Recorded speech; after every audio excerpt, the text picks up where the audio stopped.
warahmatullahi wabarakatuh. Waalaikumsalam warahmatullahi wabarakatuh. Mohon maaf Bu, bisa mengambil waktunya sebentar. Ya, Bapak Isan, sudah bisa bantu? Begini Bu, saya ada tugas PGP angkatan 11 untuk wawancara ke beberapa kepala sekolah mengenai praktek pengambilan keputusan. Boleh kan saya mengajukan beberapa pertanyaan kepada Ibu? Boleh, silakan Pak Isan. Selama Ibu menjadi kepala sekolah di SDN 001 Ermole, adakah satu masalah yang Ibu hadapi sebagai pemimpin, di mana masalah itu menimbulkan dilema dalam penyelesaiannya?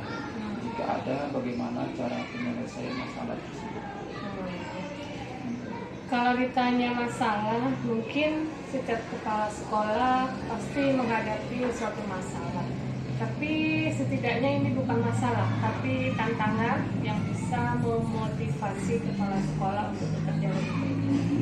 Nah, contohnya masalah yang sedang kita hadapi adalah pada tahun pelajaran 2024-2025 ini kita hanya mendapatkan siswa baru berjumlah 20 orang. Sementara siswa yang tamat di kelas 6 itu 30 orang. Jadi kita mengalami penurunan siswa dari tahun sebelumnya. Sedangkan jumlah guru di sekolah ini banyak, baik itu yang PNS maupun yang GTT atau guru tidak tetap, P3K dan honorer sekolah. Nah, jika terjadi kelebihan guru, saya merasa harus dilema apakah saya harus melepaskan guru yang ada di sini atau saya mempertahankan guru tersebut, sehingga guru yang bersertifikasi di sini kan sudah banyak, tidak mungkin mereka kehilangan jam kan. Jadi mau tidak mau tentu saya harus bisa menyelesaikan masalah ini, karena ini berpengaruh terhadap keuangan sekolah. Tentu kalau siswanya sedikit, uang bos pun juga berkurang. Jadi dari permasalahan tersebut apa keputusan yang diambil? Nah, jadi dengan permasalahan tersebut kami mengadakan rapat diskusi dengan semua guru, baik yang PNS maupun yang 3K, GTT maupun yang honorer. Kemudian membahas permasalahan ini kepada pihak komite. Nah, dari pertemuan ini maka kita ambil kesepakatan apa keputusannya, misalnya melakukan pengurangan guru. Nah, kemudian saya berdiskusi kembali dengan komite untuk menentukan kriteria guru yang harus tereliminasi.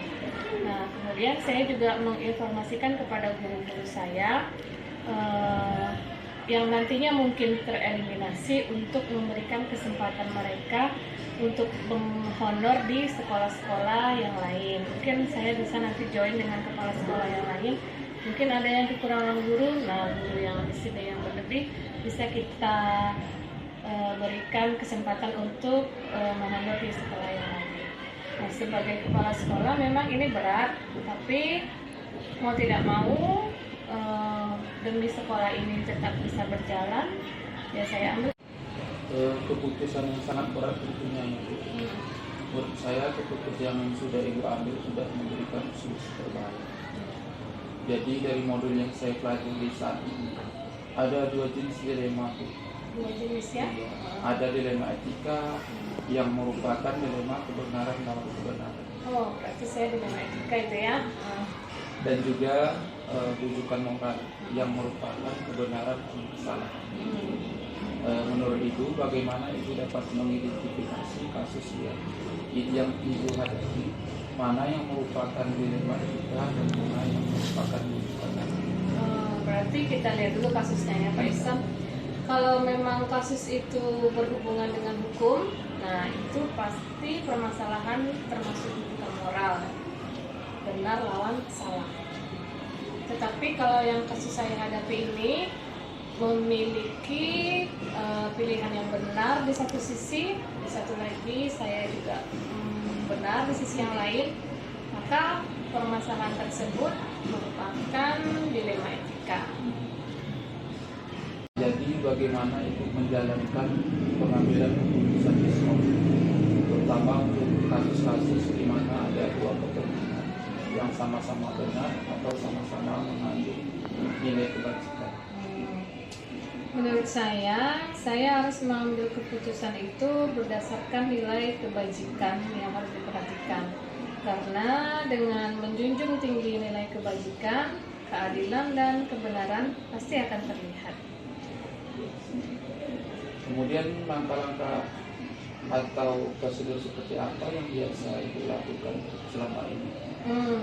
Sama seperti yang Ibu katakan dari awal, untuk pengambilan keputusan tentu yang pertama saya akan berdiskusi dengan guru-guru sekolah. Bagaimana cara mengambil keputusan yang bersifat intern, yang tepat. Jika suatu masalah itu tidak cukup bisa selesai di kalangan guru, maka saya membutuhkan komite sekolah sebagai teman kerja di sekolah ini. Jadi tidak bisa kita memutuskan masalah itu sendiri, tentu kita harus berdiskusi bersama guru, kita cari solusinya yang terbaik. Kalau tak putus, ya kita minta bantuan komite, karena komite inilah adalah partner kerja kita. Hal-hal apa saja yang selama ini Ibu anggap efektif dalam pengambilan keputusan pada kasus-kasus dilema etika? Yang paling efektif itu menurut saya ya, dan memiliki hasil yang akurat, tentu saya harus melihat kinerja guru-guru saya, terutama guru-guru honor yang mungkin akan tereliminasi. Selama ini saya kan sudah mengetahui bagaimana kinerja guru-guru saya melalui observasi yang saya lakukan di kelas ataupun administrasi. Dan ini saya lakukan supaya saya sebagai pemimpin tidak salah untuk mengambil keputusan. Hal-hal apa saja yang selama ini merupakan tantangan dalam pengambilan keputusan pada kasus-kasus dilema etika? Tantangan yang saya hadapi, tentu saya pertama harus punya bukti atas kinerja guru-guru saya. Nah, kalau saya tidak punya bukti, tentu nanti saya merasa bingung kriteria apa yang harus saya berikan kepada guru-guru saya yang tereliminasi.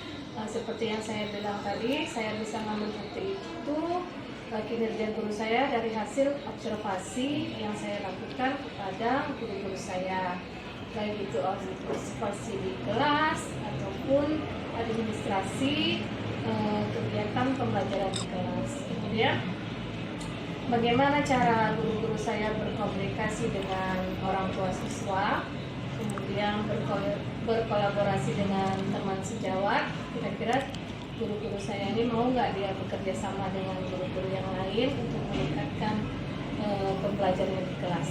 Nah, dengan begitu mungkin saya bisa memberikan penilaian yang seadil-adilnya sehingga saya bisa menentukan mana guru-guru saya yang akan tereliminasi. Selanjutnya, apakah Ibu memiliki sebuah jadwal tertentu dalam sebuah penyelesaian kasus dilema etika?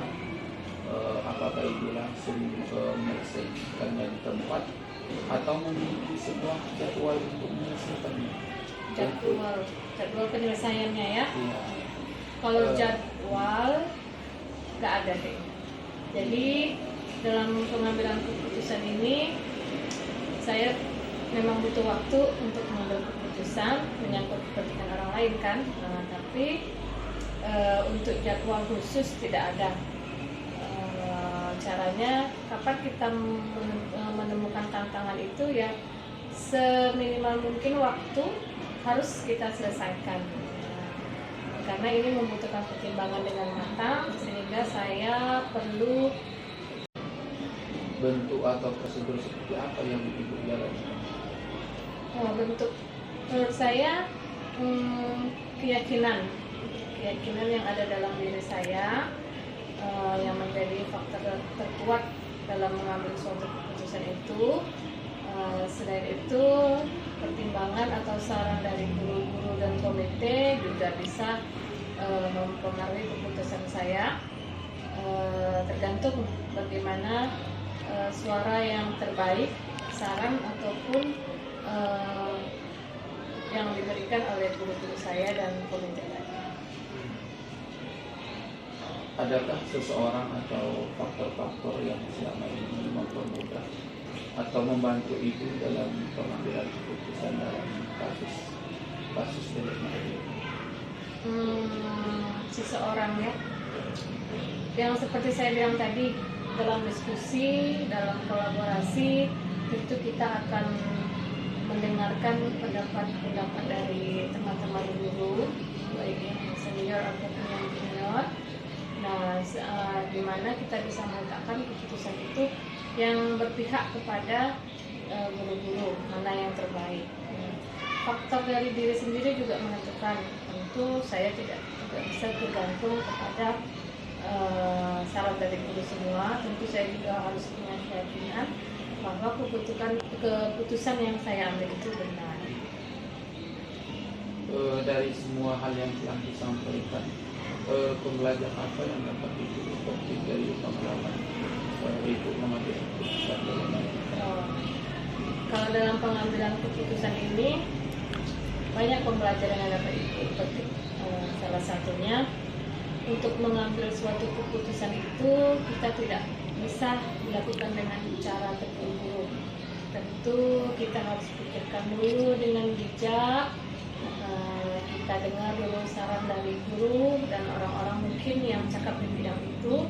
Nah, setelah punya waktu dan yang tepat, maka keputusan itu bisa diambil.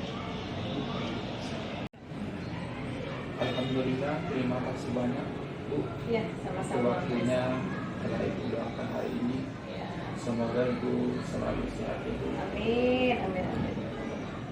Ya, semoga Pak Ison juga sukses, dimudahkan dalam menjalankan program CGP Angkatan 11 ya. Semoga Pak Ison nanti juga bisa mendapatkan hasil yang baik dan lulus dengan hasil yang baik. Amin. Ibu, wassalamualaikum warahmatullahi wabarakatuh. Waalaikumsalam warahmatullahi wabarakatuh.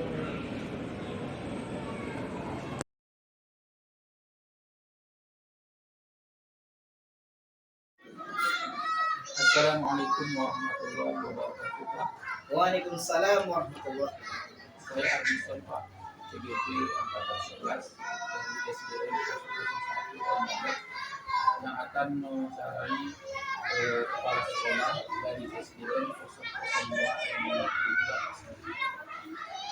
Saya akan mencari terkait pengambilan keputusan. Silakan Pak Ardison. Untuk pertanyaan pertama Pak, selama ini bagaimana Bapak mengidentifikasi kasus-kasus yang merupakan dilema etika atau menunjukkan? Terima kasih Pak Ardison. Memang sebuah lembaga pendidikan itu atau lembaga yang lain banyak kasus-kasus yang berpunya. Jadi untuk mengidentifikasi, pertama kalau memang itu terjadi ya kan, diadakan dulu pengamatan benar nggak pernah masalah itu ada. Kalau memang masalah itu ada, yang kedua itu kita kumpulkan data-data yang terjadi baik di lapangan maupun yang menyaksikan secara faktual. Lalu yang ketiga, barulah kita ambil sebuah perencanaan keputusan. Dan itu rata-rata. Selanjutnya Pak, selama ini bagaimana Bapak menjalankan pengambilan keputusan di sekolah Bapak, terutama untuk kasus-kasus di mana ada kepentingan yang sama-sama benar atau sama-sama menentukan? Di persoalan sekolah ini banyak di sekolah. Cuma saya sudah gambar saja karena Pak di sekolah saya kasih saja secara umum. Ya. Jadi keputusan yang saya ambil itu tergantung persoalannya. Nah, jadi kalau memang keputusan itu permasalahan kasus itu masalahnya sangat berat, maka ada tahap-tahap yang perlu dilalui, ya kan? Nah, jadi supaya ketika kita mengambil keputusan itu, yang bersangkutan tidak merasakan adanya sebuah keputusan yang salah dari pimpinannya. Jadi terlepas daripada kawan-kawan yang ada di sekolah. Kemudian langkah-langkah atau prosedur apa yang biasa Bapak lakukan? Kalau kasusnya itu kecil, misal ke sana berkenali ya kan, itu pertama guru dulu selesaikan, masuk dalam buku kasus guru. Kalau tidak selesai juga oleh guru, barulah kasus ke tingkat kepala sekolah. Kalau nanti juga tidak selesai, ya kami beberapa guru tentu saya panggil, pertama yang bersangkutan, katakanlah rapat di sekolah ini, ya kan? Itu kalau kasus siswa. Tapi kalau kasus-kasus persoalan administrasi, guru dan sebagainya, kami biasanya membuat jadwal pertemuan. Betul ya. Nah, Hal-hal apa saja yang selama ini mungkin yang Bapak anggap efektif dalam pengambilan keputusan pada kasus-kasus ini? jadi kalau kasus itu dari sekolah ke atas. Tapi kalau sesuai kasus itu dari dinas atau peraturan, itu dari atas ke bawah. Tuh, jadi kalau kasus dari sekolah ini tidak selesai di sekolah, ya kan? Bagaimanapun pertama itu harus sesuai dengan peraturan sekolah. Apapun bentuk kasusnya harus sesuai dengan peraturan sekolah. Kalau siswa, kalau guru ya kan, itu harus peraturan Permendiknas atau perundang-undang dalam pendidikan. Jadi bukan peraturan guru kepala sekolah saja. Jadi kepala sekolah ini menjalani peraturan-peraturan yang sudah ada tadi, bukan membuat peraturan sendiri. Apabila membuat peraturan sendiri, itu dipanggil, dinyatakan dalam rapat masalah majelis guru. Jadi perlu kami sendiri, peraturan sebuah lembaga itu sudah ada disusun bersama-sama oleh stakeholder yang berada di instansi tersebut, terutama di SDM.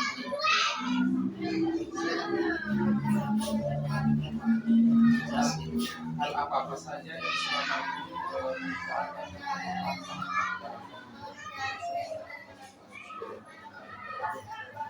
banyak tantangannya. Tadi saya menjelaskan kasus secara umum ke beberapa tadi kan. Tantangan itu banyak. Mulai dari siswanya, kalau kasus siswa, orang tuanya, masyarakatnya, ya kan. Nah, itu.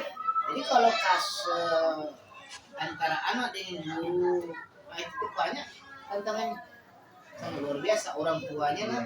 Nah, kemudian kita bagaimanapun kami selaku kepala sekolah pimpinan harus mempertahankan bagaimana kebijakan yang dilakukan oleh guru tadi. Nah, ini yang pertama. Kemudian tantangan lagi, apabila kasus terjadi pada guru ya kan, itu belum tentu guru tersebut bisa menerima hasil keputusan itu tantangannya. Itu yang perlu di untuk mengambil keputusan pasti sudah ada anggapannya, rintangan dan sebagainya. Tapi yang sangat dominan tantangan itu adalah berasal dari diri yang kita ambil keputusan untuk dia. Silakan Pak Imani.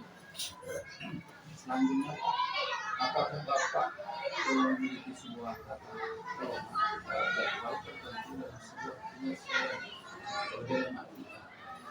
Apakah Bapak langsung menyelesaikan dengan cepat atau memiliki sebuah jadwalnya untuk menyelesaikannya?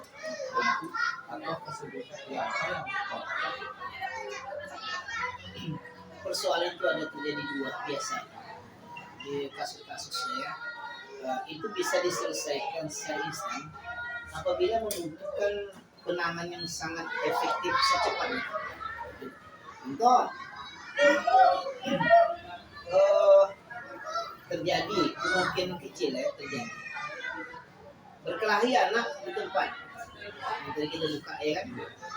Itu kalau kita buat jadwalnya mungkin anak bisa berkumpul terus berkali terus, maka di saat itu kita ambil keputusan panggil yang bersangkutan, panggil guru yang mengajarnya datang ke tempat sekolah ke dalam kantor ya kan. Kita selesaikan agar perdamaian di antara mereka bisa tercipta. Nah itu artinya instan. Tapi kalau memang kasus itu bisa membutuhkan proses, kita butuh langkah-langkah. Jadi apabila kasus itu butuh proses, kita buat langkah-langkahnya. Artinya kita buat akan pertemuannya saat ini. Berarti ada schedule-nya pertemuan itu. Jadi menjelang pertemuan itu terlaksana, ya kan? Kita panggil yang bersangkutan. Kalau perlu kita panggil dulu, kita diskusi sama dia dulu. Setidak-tidak ketika pertemuan itu terjadi, tidak terjadi kesalahpahaman yang tinggi saat itu, tapi sudah selesai di pertemuan psikis tadi itu. Jadi tergantung kepada persoalannya. Nah, memang ada persoalan yang konsisten kita bentuk anak putusannya kita kasih dan ada terjadi.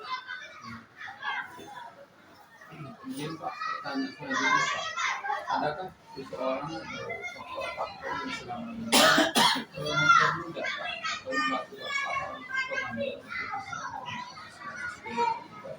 Pertama, kalau di lembaga pendidikan ini itu adalah stakeholder, terutama yang berkaitan dengan siswa, kita adalah guru. Berkaitan dengan guru, kita ada teman lagi, guru senior. Kalau berkaitan dengan guru senior di lembaga guru, kita ada lagi di atas kita, Kawil, Pendidikan Pendidikan dan pengawas sekolah. Kalau memang hal ini tidak bisa diselesaikan, kita naik lagi tingkat kabupaten melalui kepala dinas. Terserahlah dari yang apabila sudah tidak bisa diselesaikan di sekolah ini, lembaga guru, kita naikkan penyelesaian kasusnya di tingkat-tingkat yang sekolah ini. Kemudian Pak, dari semua hal yang telah disampaikan tersebut, pembelajaran apa yang dapat Bapak dari pengalaman Bapak Sebuah lembaga pendidikan ya, tidak bisa diputuskan secara langsung oleh pimpinan. Harus berkolaborasi dari pemikiran-pemikiran teman-teman sejawat yang ada di sekolah, terutama adalah majelis guru yang berada di sekolah tersebut, majelis SD negeri nomor 2 RW 1. Kira-kira itulah Pak Nison. Pak Nison saya terus. Terima kasih banyak Pak. Sharingnya alhamdulillah mudah Bapak berikan sehat dan saya sudah siapa. Assalamualaikum. Waalaikumsalam. Terima kasih banyak.